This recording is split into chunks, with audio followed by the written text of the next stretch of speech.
So today, as you have seen, the topic that we will be exploring together and discussing has to do with the Bandai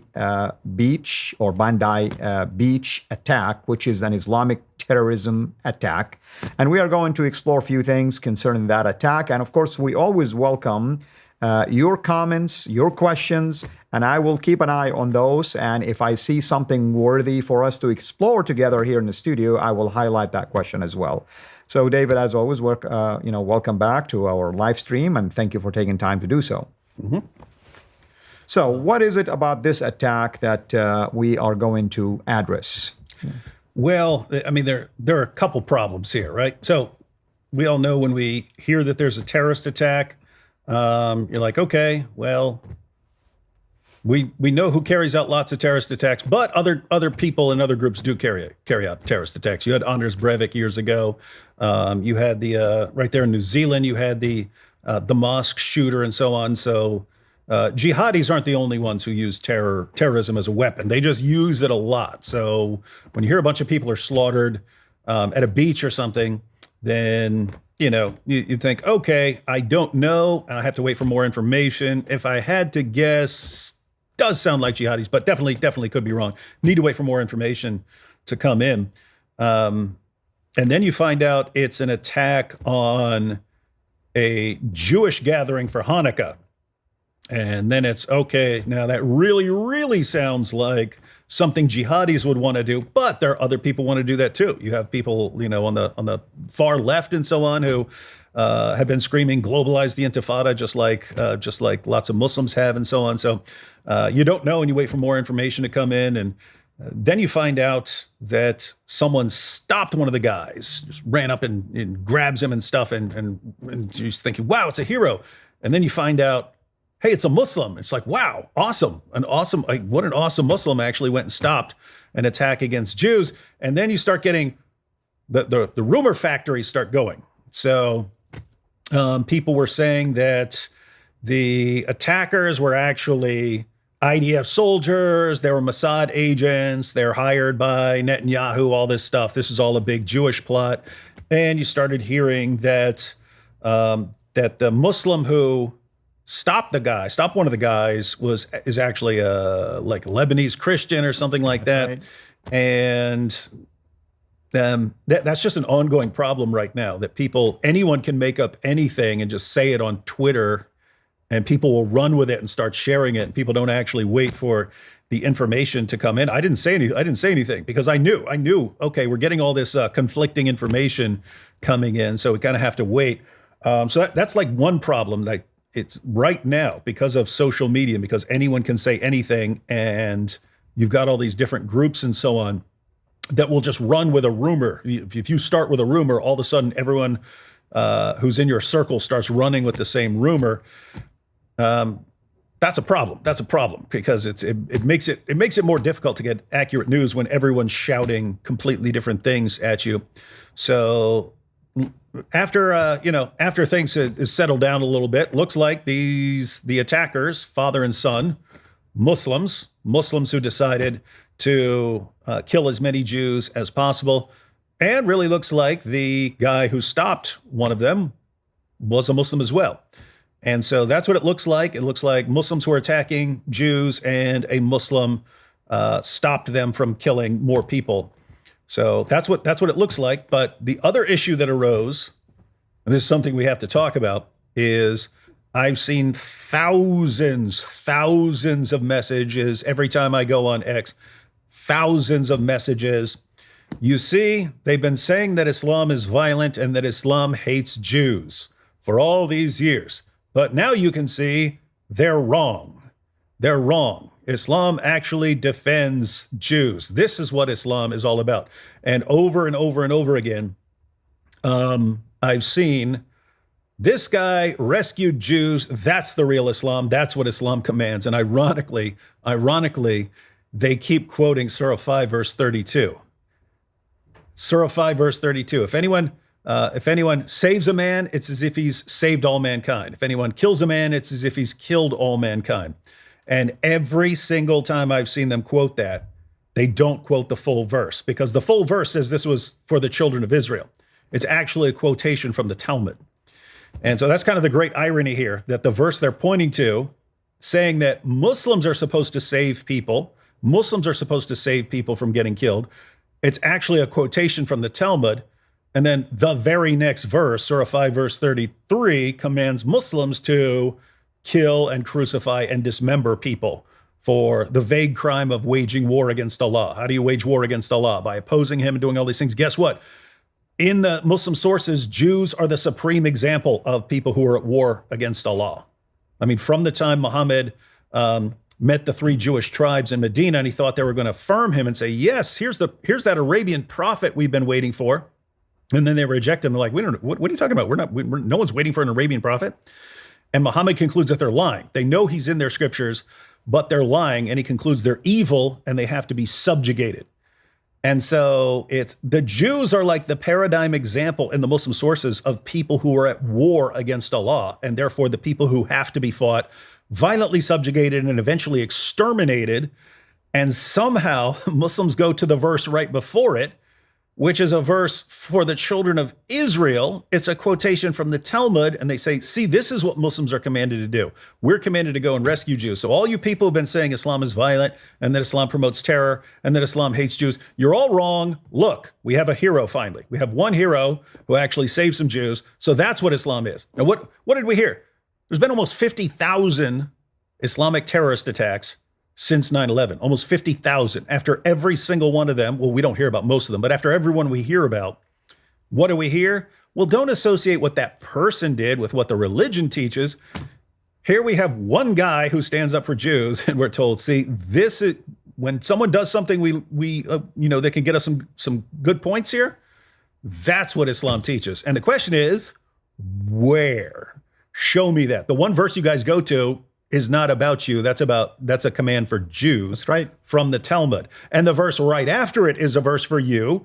And if you take that verse seriously, you're supposed to be killing Jews. So what's going on here? But notice it's the exact same thing. It's there's a terrorist attack. Anyone can say anything they want.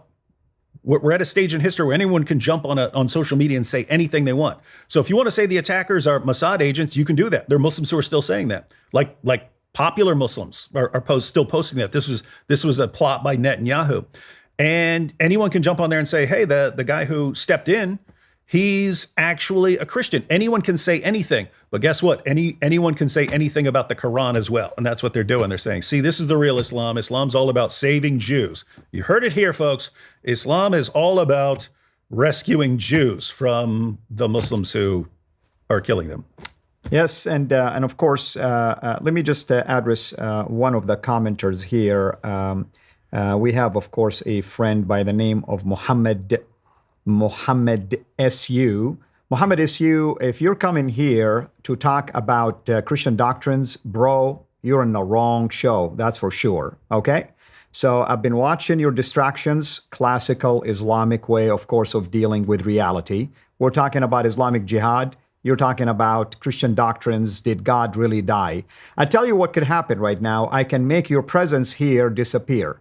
So I'm going to give you the 3-second chance, okay? Repent and watch, or you'll be out of here. Okay, my friend. So now let's talk about the teaching on jihad. As you know, David, usually our Muslim friends will come back and say, well, these guys who committed this jihad, like ISIS and Abu Bakr al-Baghdadi, who has a PhD, by the way, in Islamic studies, they misunderstand what the Quran teaches.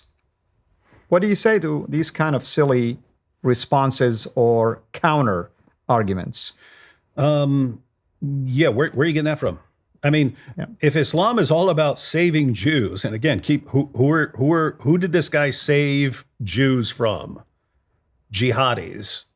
So they're saving them from Muslims. He saved Jews from Muslims who were killing them. It should be pretty easy, chapter and verse, right? Yeah. The only chapter and verse they go to, they have to lie about it. Because that's the only one that gives them hope. Yeah, if anyone kills a man, it's as if he's killed all mankind. Okay, read the entire verse and then the next verse. That's what I said over and over again when I. Oh, the next one is disgusting, actually. Oh, yeah, about the different options on how you can deal with people who commit certain crimes, of course, like highway robbery. Yeah, and it's about I mean, think about what the verse says. It's if you wage war against Allah. How do you wage war against Allah? Go to the commentaries. It's if even disbelief, you're waging war against Allah. But opposing Sharia, opposing Islam taking over the world, you are waging war against Allah. And then you look at it gives this vague crime of making mischief in the land. Well, Muslims believe that Israel is a Muslim land, and therefore that Jews are making mischief in a Muslim land. They're controlling that, and they're making I mean, given their ideas, Jews are making mischief all over the entire planet, according to them. Right? Like even in the Bondi Beach massacre, they're saying that was actually Jews doing it. Jews plotted it. It's a Mossad plot to kill Jews, to frame Muslims, and then to get more attacks on Muslims. So these guys are making mischief all over the planet. I know. What's the Quran say to do about that? You're supposed to slaughter them. And then you got Muslims who go to slaughter them, and one guy goes, "What's going on here?" Runs and tackles one of them.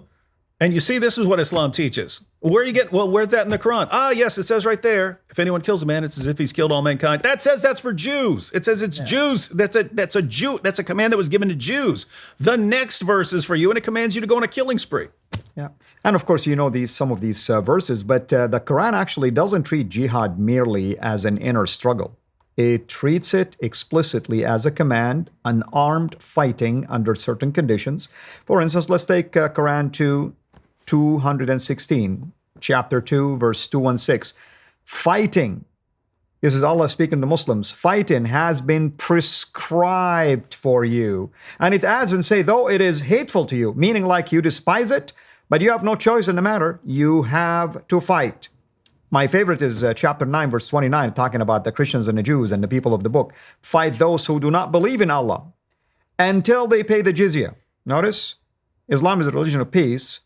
Until you pay to save your life, nobody is going to be peaceful, basically, or treat you in a peaceful manner.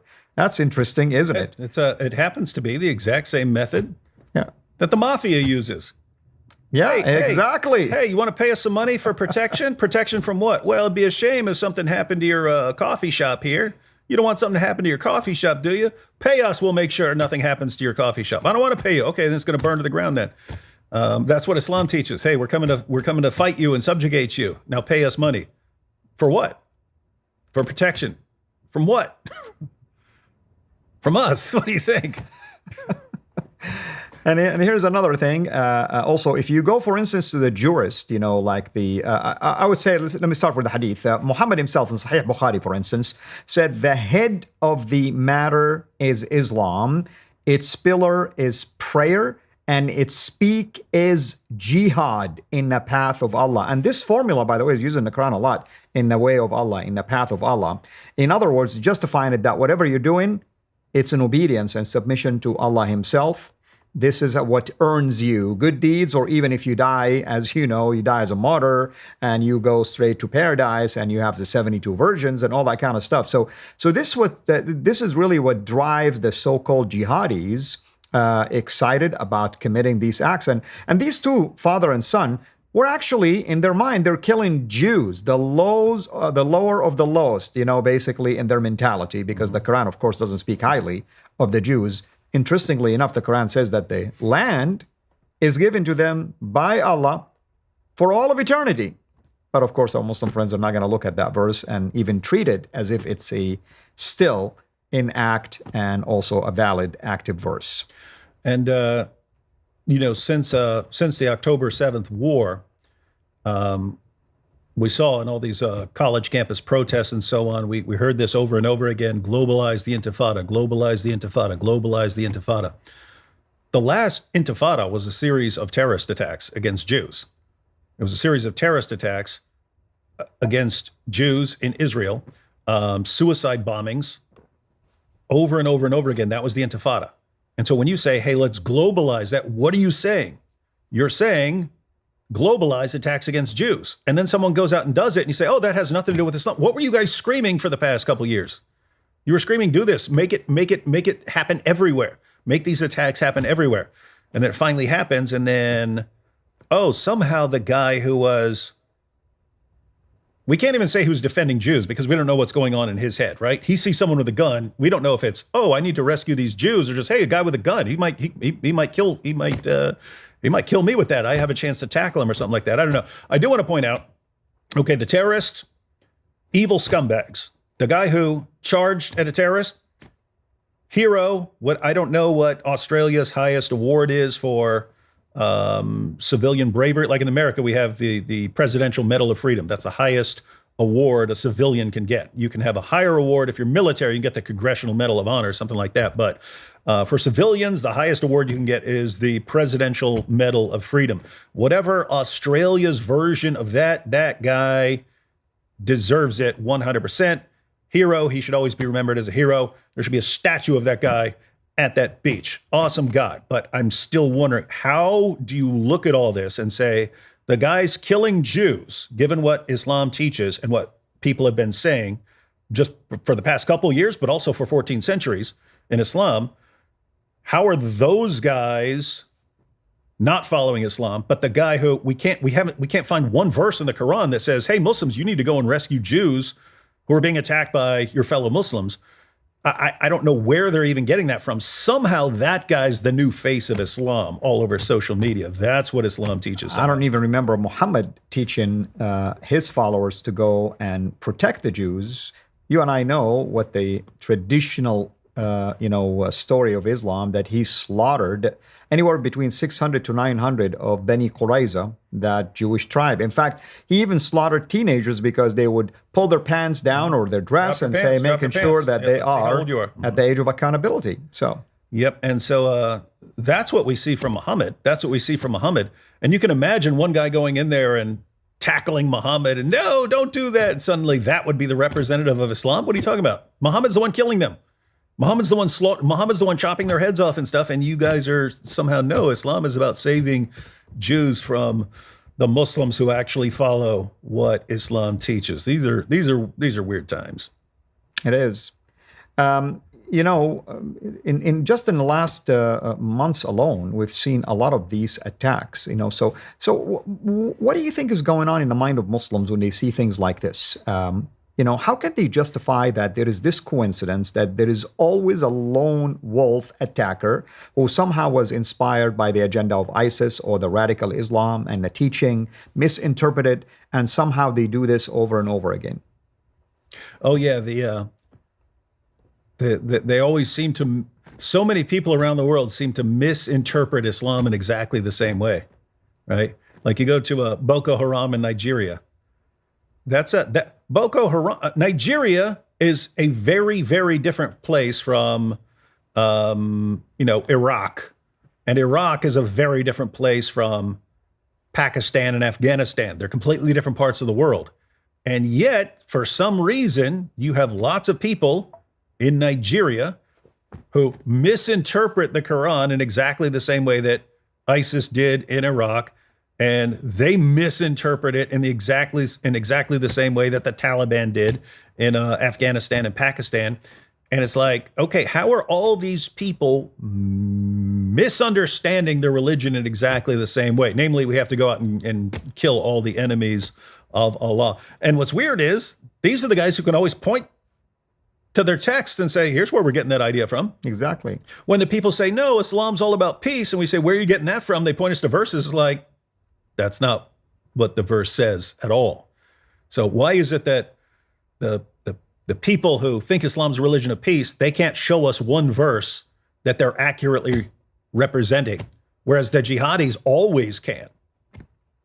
It is frustrating, to be honest with you, because even mainstream media sometimes avoids the topic, and they, I don't know if you've noticed this, sometimes they even hide the name of the attackers for a while. It's almost like they're waiting until the temperature is cooling down, or trying not to show from the get-go that there is something associated with Islam. I mean, the name itself will tell you a full story. So it's definitely, I feel like it's an act of empowerment, empowering this kind of mentality. Of course, then we come to the so-called the Islamophobia. Is this like an actual DSM diagnosis, by the way? Yeah, it should be. Yeah, so you have two things. One, you have Islamophobia.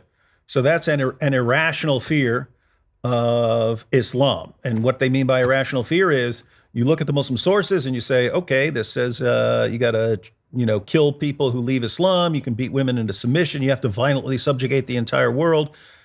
Hey, I think this means what it says. If you think the Muslim sources mean what they say, you have this mental illness called Islamophobia. So you have that mental illness, but also something that should be in the DSM is this sudden onset jihad syndrome, where people who definitely aren't getting this from the Muslim sources decide to go on a killing spree. And this just pops up more and more.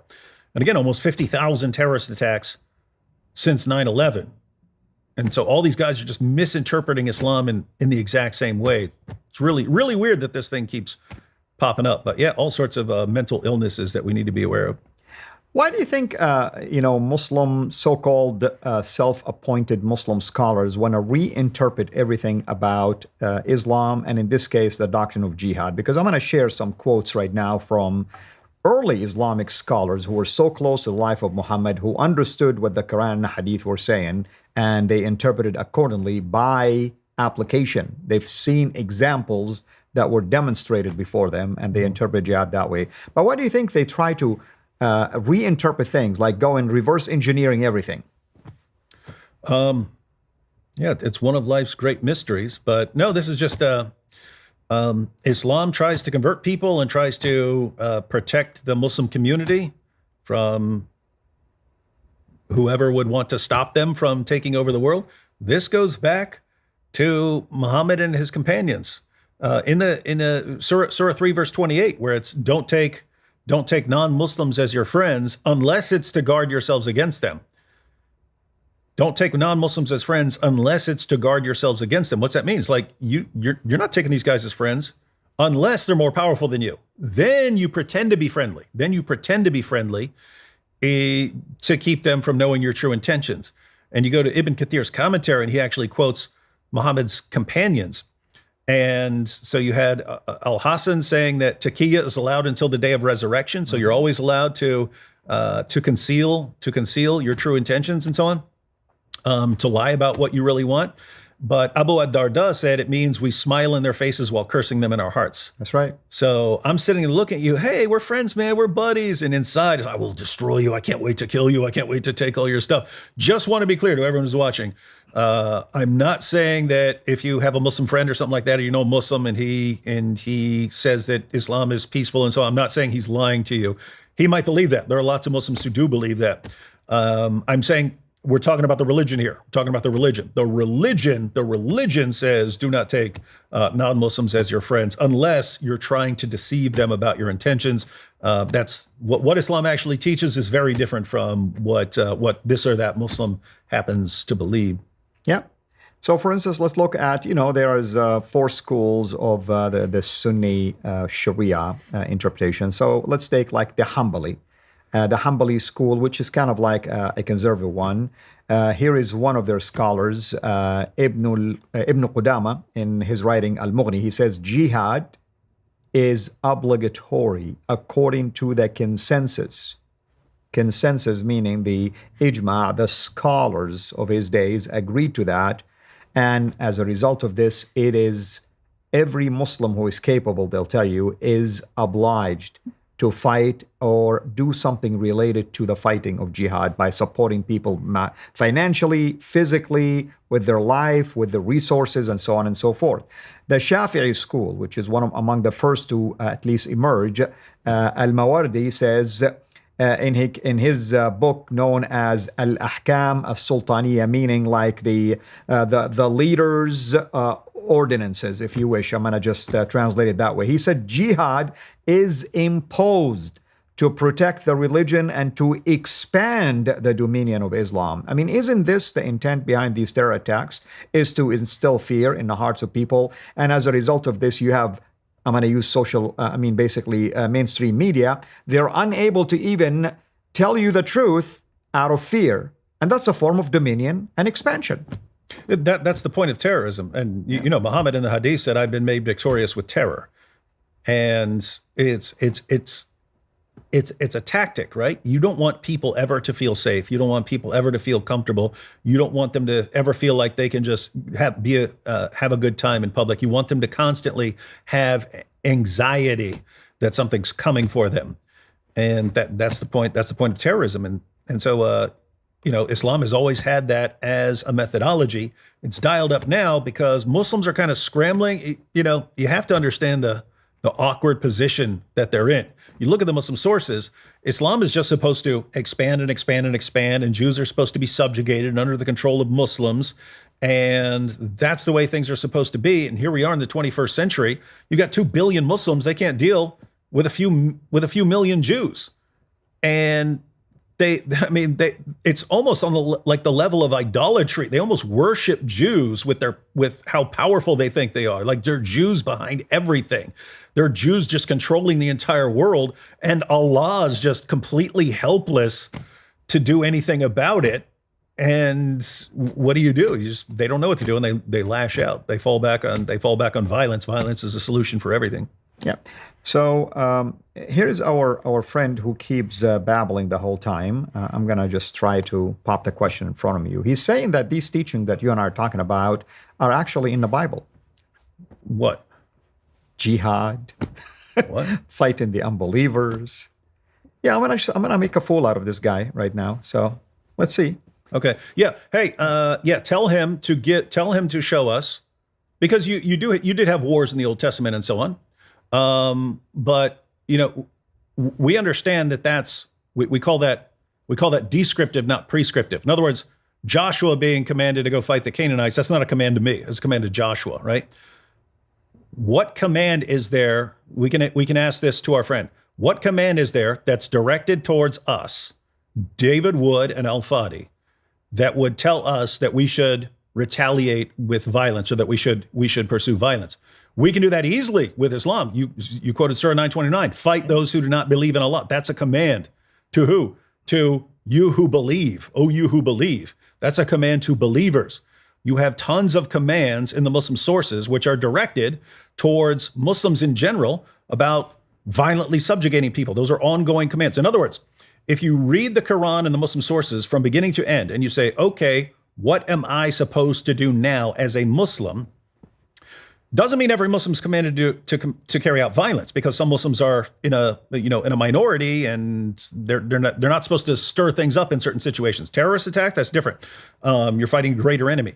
But if you're a Muslim and you can't hope to win a physical confrontation, and you're not waging an attack on some group that's supposed to be targeted right now, you're not supposed to be fighting, because that's not in the best interest of the Muslim community. So there are situations where you're not supposed to fight, and it's situations that are parallel to Muhammad when he was in Mecca, when he's completely outnumbered, couldn't hope to win a physical confrontation with the unbelievers. What are you supposed to do then? You're supposed to pretend that Islam is peaceful. You're supposed to pretend that Islam wants to just get along, like we see so many people doing right now. When you're able to violently subjugate, when you have the ability, when the ummah is strong enough, you're supposed to subjugate. You're supposed to subjugate the unbelievers. So we can show tons of passages in the Muslim sources about that. So if you read the Muslim sources beginning to end, you say, what are the final marching orders? It's, if you're able to violently subjugate the world, violently subjugate the world. If you read the Bible from beginning to end and you say, what is a Christian to do now? Well, there you get things like, love your enemies, pray for those who persecute you, things like that. You don't get, oh, now go out and violently subjugate the world. If there was ever a time for Christians to get violent to impose Christianity, it would have been in the garden when they came to get Jesus. And one of Jesus' followers pulls out a sword, starts ready to start swinging. And Jesus says, put your sword back into its place. Those who live by the sword will die by the sword. So the perfect time to defend Jesus in this world with physical violence, Jesus says, stop. And so we can ask our friend, what command is there that is directed towards us, D. Wood and Al-Fadi, that would tell us to commit violence? Obviously, he said the Bible teaches the same thing, because we can show him where he's supposed to get violent. Where are we supposed to get violent? Yeah. And the other part, somebody is trying to maybe reword it and say maybe he means these commands originated in the Bible for Muhammad and his followers. Once again, whatever David says here Show us a command that is open-ended for anybody, not specifically in the story of Joshua. That's probably the only place you're going to go to here, or maybe for Samuel. But these are specific commands by God. And guess what? Even those who were given this command fail to fulfill those commands in the first place. So yeah, maybe he'll come up with something. I did want to go through a couple quick passages here. Yeah, please, about go what ahead. the Muslim sources, the Quran and the Hadith, actually say about Jews, so we can see. Yeah. And if anyone has any other passages where it's Muslims are supposed to protect Jews, show it. Then we'd love to see that. But let me go through a couple passages real quick. So we have Surah 98, verse 6 of the Quran. It says, "Verily, those who disbelieve in the religion of Islam, the Quran, and Prophet Muhammad, from among the people of the scripture, Jews and Christians, and al-mushrikun," those are people who associate partners with Allah, "will abide in the fire of hell. They are the worst of creatures." So notice that's Jews and Christians there, but Jews and Christians are the worst of creatures. We're lower than dogs. We're lower than insects. So are Muslims supposed to go around laying down their lives for things that are lower than insects? I don't see why. But anyway, Jews are, along with Christians and idolaters, the worst creatures in existence. We're lower than pigs. This is a hadith. Jabir bin Abdullah said, Umar bin al-Khattab said that he heard the Messenger of Allah say, "I shall certainly expel the Jews and Christians from the Arabian Peninsula until I leave only Muslims there." Muhammad wanted an ideologically pure society with no disagreement, no Jews, no Christians. Once you have the power, Jews and Christians get out, unless in certain areas you decide to subjugate them and force them to pay you money. This is a famous one here, and this will probably be the most relevant as far as what we the attack at Bondi Beach. Sahih Muslim here. It was narrated that Abu Hurairah said, "The Messenger of Allah said, the hour will not begin." So the hour, like the final hour, the judgment and so on. You get your virgins and so on. You don't get any of that. You don't get your rewards until. It says the hour will not begin until the Muslims fight the Jews, and the Muslims will kill them, until a Jew hides behind a rock or a tree, and the rock or tree will say, "O Muslim, O slave of Allah, there is a Jew behind me, come and kill him." Except the garkid, a thorny tree, for it is one of the trees of the Jews. So think about that. This is like the final stage. You don't get your virgins in paradise. You don't get your rewards until you go and exterminate all Jews, to the point where the Jews are running and hiding. What are these guys doing? They're showing up to kill a bunch of Jews, making the Jews go run and hide. Where'd you get that idea from? Did you just come up with that on your own? You're just sitting around one day going, "Hey, what's a good thing to do?" "Oh, I know. Let me run out and kill Jews and make them run and hide." Right? It's exactly what Muhammad commanded. Where does Muhammad say, "Hey, the hour will not come until Muslims are running out and protecting Jews from people who want to kill them"? Where's that command? Where are you getting that from? Let's read a couple more here. No Muslim man dies, but Allah causes a Jew or a Christian to enter the fire in his stead. There are multiple hadiths about that, but Jews and Christians are actually going to hell, where we will pay for the sins of Muslims. So that's kind of you're killing Jews, then those Jews go to hell, and those Jews pay for your sins that you've committed. So you go to paradise, spend eternity deflowering virgins, and the Jews that you slaughtered, they pay for your sins in hell. This is wild stuff. One or two more. So this is Muhammad. The Messenger of Allah said, "Let Allah destroy the Jews, for they have taken the graves of their apostles as places of worship." I've always found that ironic. Destroy the Jews. Why? Because they've taken the graves of their apostles as places of worship. Just find that ironic, because Muhammad's buried in the Grand Mosque in Medina. Exactly. And so it's a big place of worship built around Muhammad's grave. And he said, destroy the Jews because of that. Another one, and this is kind of weird. Just two more here on just Muhammad's basic thinking on the Jews. So narrated Abu Hurairah, the Prophet said, "A group of Israelites were lost. Nobody knows what they did, but I do not see them except that they were cursed and transformed into mouses or rats. For if you put the milk of a she-camel in front of a mouse or a rat, it will not drink it. But if the milk of a sheep is put in front of it, it will drink it. So this is, when they argue for their scientific miracles, I don't know why they don't put this forward, because Muhammad actually calls for a scientific experiment here. He says, hey, there are rats. I think those rats are actually Jews that Allah transformed into rats. It's like, Muhammad, why would you think that? Well, you put a little bowl of camel milk in front of the rat, it doesn't drink the camel milk.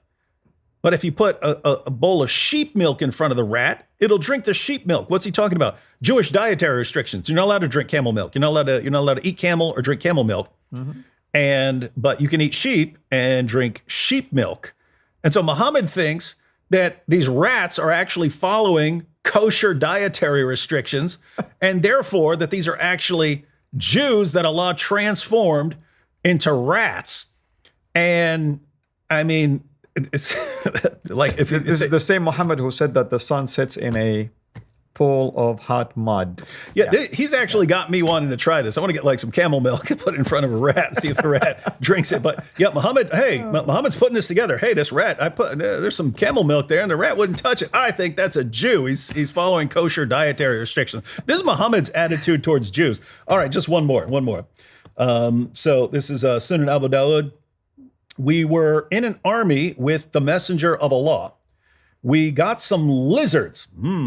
I roasted one lizard and brought it to the messenger of Allah and placed it before him. He took a stick and counted his fingers. He's counting the little lizard fingers. He took a stick and counted its fingers. He then said, a group from the children of Israel was transformed into an animal of the land, and I do not know which animal it was. He did not eat it, nor did he forbid its eating. So Muhammad's counting the fingers. He's going 1, 2, 3, 4, 5. Hey, that might be a Jew. That might be a Jew lizard that Allah transformed into a lizard, right? Yeah. So this is the prophet that these guys are following. Like Allah transformed them into lizards and rats and apes and pigs and all kinds of things as punishment. He says the end will not come until you completely wipe them out. They're the worst of creatures. And suddenly a guy stands up and says, hey, there's a guy open fire. I'm going to go tackle him. That's what Islam really is. Okay, chapter and verse. Where are you getting that from? And again, unquestionably, guy's a hero. What does it have to do with Islam? That's a point people don't get, right? It's people can do things that are promoted by their religion, and they can do them because they're promoted by their religion, or they can just do things and it's not connected to their religion at all, right? So, I mean, keep in mind, so you can have a Christian man. You can have a Christian man who loses his temper and beats his wife. Okay, is he getting that from Christianity? No. In Christianity, you're told, love your wives as Christ loved the church and gave himself up for her. You're supposed to be ready to be crucified for your wife. Where are you getting the idea that you're going to beat her? So it can happen. I mean, it does happen. There are Christian men down through the centuries who beat their wives. You're not getting that from your religion. You're doing that in spite of what your religion teaches. Exactly. But also, and I have to be fair, a Muslim man who beats his wife, he may not even know what the Quran says. He may have no idea that the Quran says he can beat his wife. He may just be doing it because he's an abusive scumbag. So it might not, even though his religion actually allows and promotes that, Surah 4, verse 34, you beat your wives into submission, it might not actually be because of his religion. But you do have men who, oh, my wife's out of line. What am I supposed to do? I know what the Quran says. You warn them, banish them to separate beds, and then you beat them. And so there's a situation. If a guy's doing it because he's aware of what his religion teaches and he's following his religion, okay, now it's connected. Now it's connected. What your actions are not random. Your actions are connected to your religion. And so in this situation, we would say, okay, we've got these two guys who showed up to kill a bunch of Jews. We got a guy who went and tackled one of the people who was actually doing something because the religion commands it. Well, I can show you where the religion tells you to wage terrorist attacks and to kill people and to attack Jews. I can show you that. Be ready to risk your life to save Jews from Muslims who are attacked. I have zero clue where you're getting that from. And therefore, until you show me where it comes from, I can't believe that you're doing it because your religion commands it. You're doing it because you're a good guy. You're a good guy and you're a hero. And when you see someone with a gun, you go towards him instead of running. It's a natural tendency to start running. Exactly. This guy ran right at him. He's going to save lives. Okay, you're awesome. You're a hero.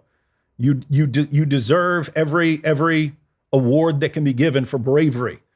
What does that have to do with your religion? So it's weird because Muslims understand that you can do something in spite of your religion, where they're saying, oh, that terrorist attack had nothing to do with Islam. Okay, so you're saying, I mean, we can show you where it has something to do with Islam.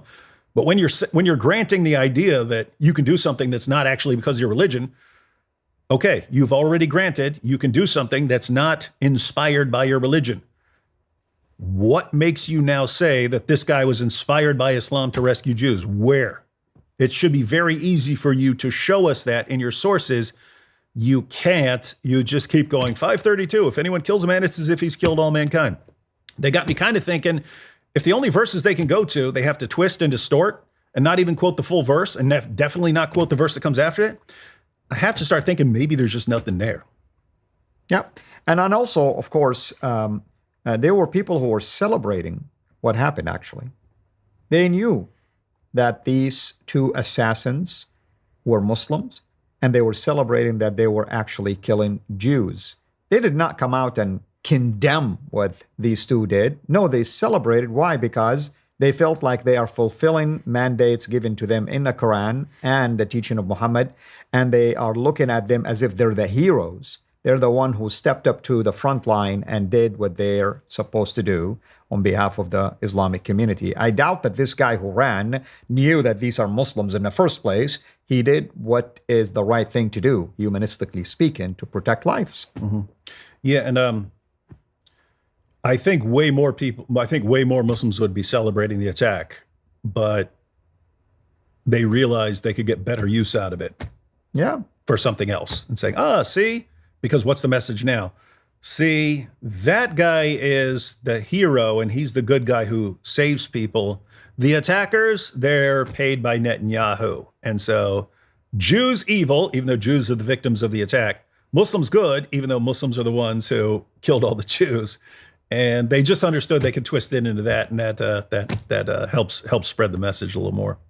Of course. Let's talk a little bit about the connection between the doctrine of migration or immigration and jihad also.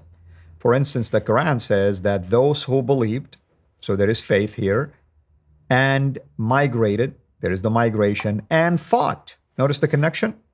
Believing, migrating, like going from one place to the other, and fighting with their wealth and lives in the cause of Allah. Those are considered to be at least fulfilling a mandate that is given in the Quran. It seemed like to me that a couple of these attacks lately happened by people who migrated, actually. Let's look at the Afghani guy who was trained by the CIA and the special forces, who came all the way to Washington, D.C. To intentionally kill two of the National Guards. He probably was thinking he's going to be killed anyway, but he ended up being captured. And now we see the other two, the father and son, who are in Australia, migrants, obviously, because it seemed like they were from Pakistan, or at least that's their ancestry. So do you want to touch on that? With that issue, the Afghani guy, there were no red flags about that guy. He was a guy who was an ally of the U.S. and so on.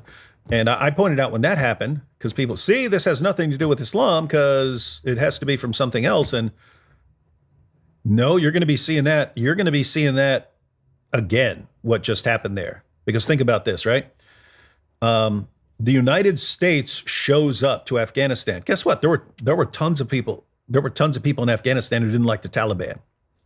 There were lots of Afghanis who did not like the Taliban. They want Sharia, but not the way the Taliban's doing it, right? So, I mean, the poll years ago was like 99% of Afghanis want Sharia. They want Islamic law.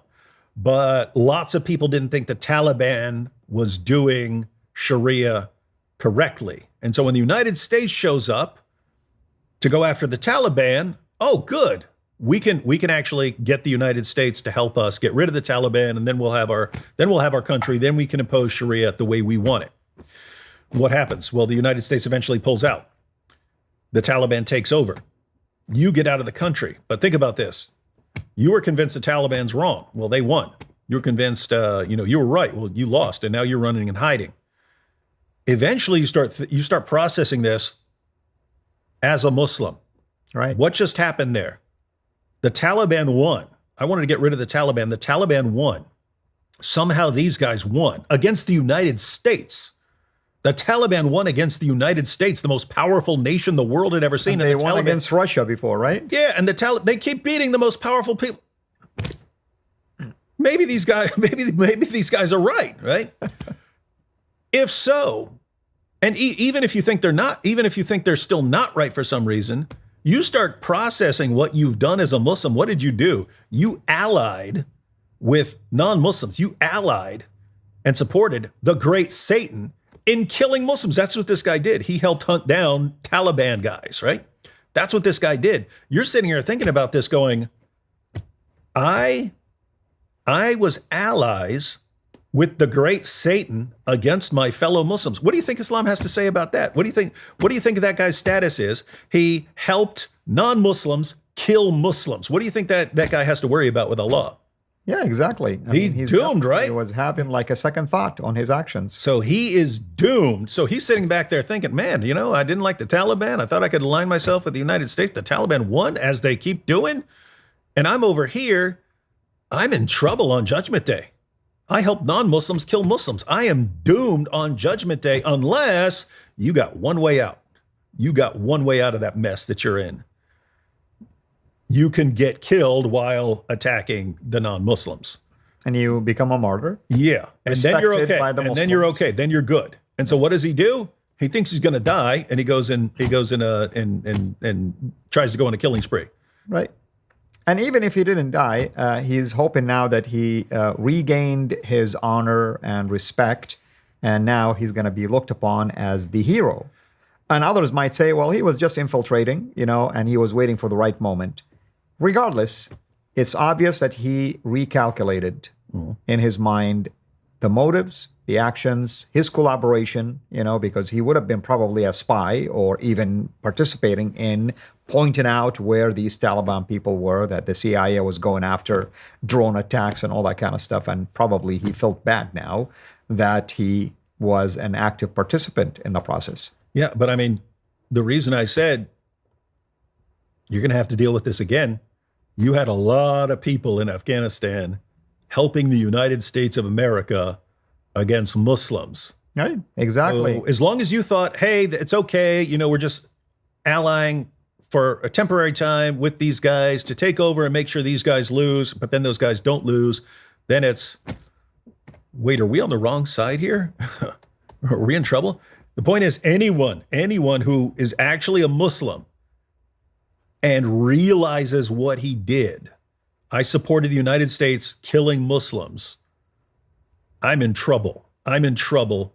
And then you ask the question to your sheikh or imam or whatever, how do I get out of this mess? Because I think on Judgment Day, it's just going to be, what? You help non-Muslims kill Muslims? Oh, you know where you're going.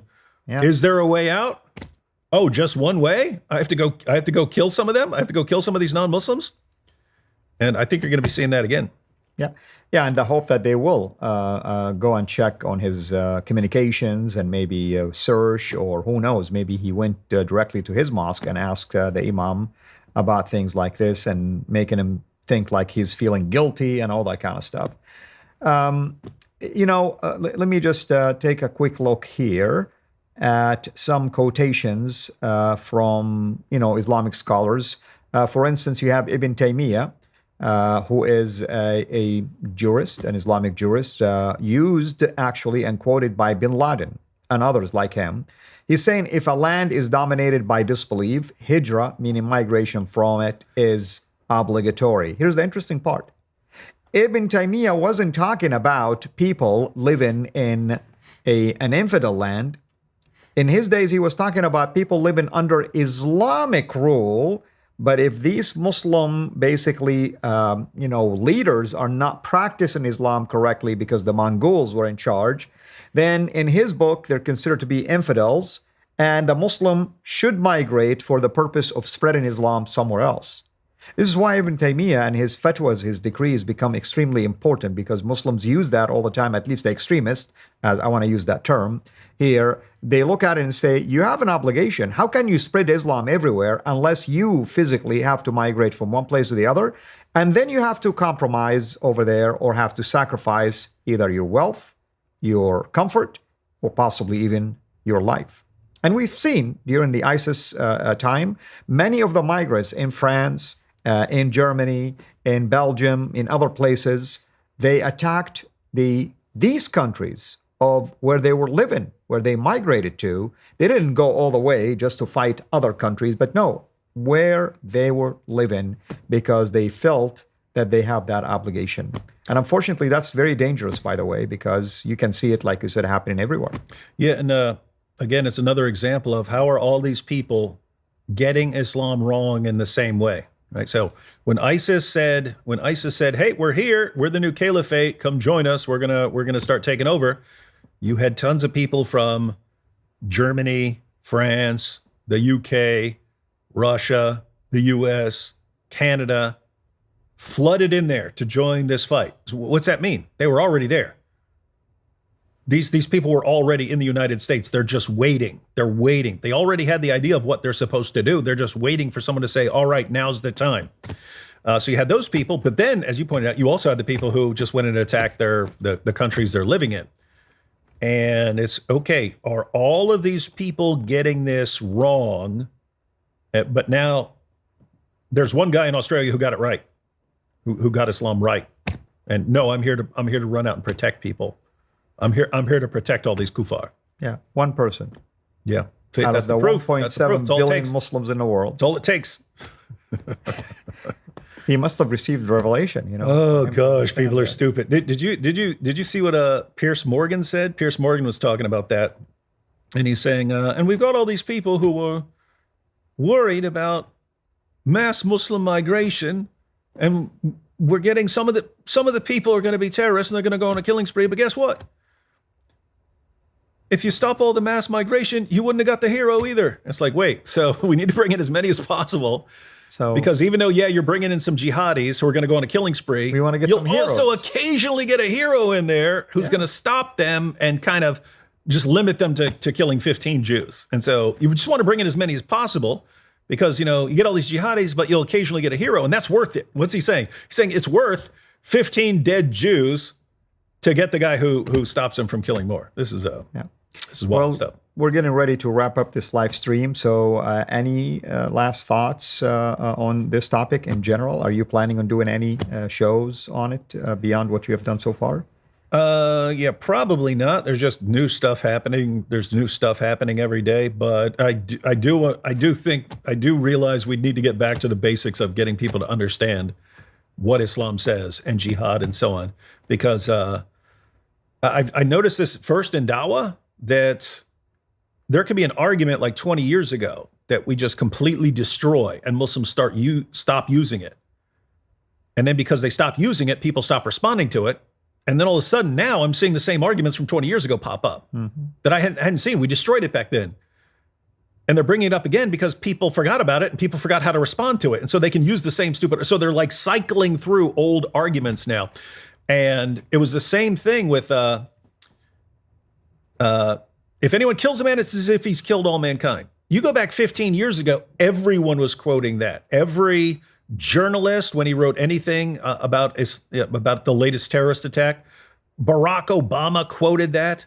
Everyone was quoting that as proof that Islam is peaceful. What happened? We kept pointing out what the verse actually says and what the next verse says, and got to the point where I didn't see it for a couple of years. I didn't see the verse for a couple of years. Now I'm seeing it 50 times a day again. Why? People forgot about it. And now they can bring it back and so on. So looks like they're bringing up all the old myths about Islam being a religion of peace, which we thought we've dealt with that in the past. We thought after ISIS, okay, you guys are going to stop saying this nonsense now. But they're bringing it all back. So we might need to go back to basics. Educating people about jihad. So as you used to say, the miracle of reinterpretation, now we have the miracle of recycling also. So, yeah. And that's really the battle, is that the best, option we have as believers, of course, is to bring awareness about the teaching of Islam itself at its core, basically, sources. What does the Quran say? What did Muhammad teach about it? How did the early Islamic scholars understand it? That's what matters. These people were living close to the event and the acts itself and the actions. And then the hope is that Muslims will wake up to the truth from their sources, by the way. I mean, notice me and David have been using the Quran and the Hadith. We didn't use anything outside of that to show you that these doctrines, in this case, jihad, are real. They're physical, they're taught in the Islamic sources, and they're interpreted by Islamic scholars as such. But the hope, of course, is that when you wake up as a Muslim, that you will turn to the truth that will set you free from this bondage and bring you to the Prince of Peace, because Islam is not a religion of peace by any stretch of an imagination. It's not mentioned in the Quran that it's a religion of peace, nor that the actions of these people, the jihadis, when they interpret things like this, they're bringing peace. And if you're upset that these jihadis, as you say, are misinterpreting these verses, well, then take these verses out and come back with a new edition of the Quran. Because guess what? The one that you have in your hand is known as the 1924 Cairo edition. Why don't you bring a new edition and take these verses out? Then the whole world will be safer.